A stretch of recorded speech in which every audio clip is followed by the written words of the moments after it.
இருக்கட்டும் என்னடா என்ன யாரும் நம்மோட கேக் தொட்டு இப்படி இருக்கும் நமக்கு.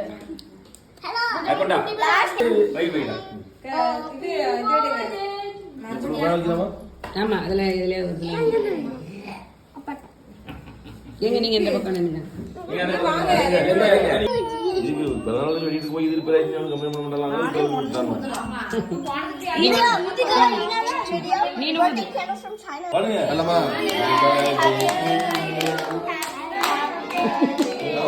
Happy birthday to